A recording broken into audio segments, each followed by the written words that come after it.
এই সরিষা বাগান দিয়ে ঘুরাইতে নিয়েছি, কিরকম লাগতেছে তোমার?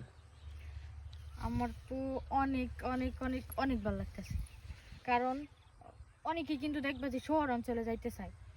তো আমার দেখেন প্রকৃতিটা অনেক সুন্দর, আর এখানে বাড়ি অনেক দূরে দূরে, যেদিকেই তাকা ওইদিকে বেশিরভাগ সরিষা ক্ষেত। তো আমার অনেক ভালো লাগতেছে, অনেক সুন্দর। খুব এখানকার আবহাওয়া একটু অন্যরকম, মানে শহরের চেয়ে আর কি ভালো। শহরের চেয়ে আর কি অনেক ভালো। তো আমি এখানে থেকে যাবো, এখানে আমার দাদুর বাসা। তো ভাবছি অনেকদিন থেকে যাবো, সরিষা ক্ষেত দেখে যাইতে মন চাইতেছে না।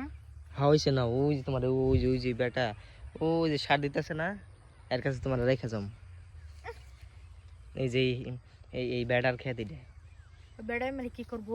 তোমার রেখে দিব। ওই যে ফুল ছিটছ, তুমি কি আমার লগে আমার জামাইরও বেঁধে রাখি? কে? হ্যাঁ, আমার চুরি, মা আমারে চুরি করতে কইছে, কইছে কি ফুল ছিল ছিড়া বেতে নিয়ে ইয়ে নাও। তো এত বড় তাজা মিছা কথা কই পারো তুমি? কে তেলে বাল্লা আমার একলা বানবো কে? তুমি আমার লগে আসিলা, তোমারও বেঁধে রাখ। হ্যাঁ হয়েছে, নাও তাড়াতাড়ি বেতে নাও, নাহলে তুমি আমার ফাঁসাই দিও। না ওই দুই দিকে ফুলা সরিষা ক্ষেত ওই দিকে যাবো। এই একটা তো দেখছো, এই যে কত দেখছো, না আবার ওইদিকে যা লাগবো। না, অনেক সময় আছে, এখনই সন্ধ্যা হইব কি? আচ্ছা তাহলে তাড়াতাড়ি চলো।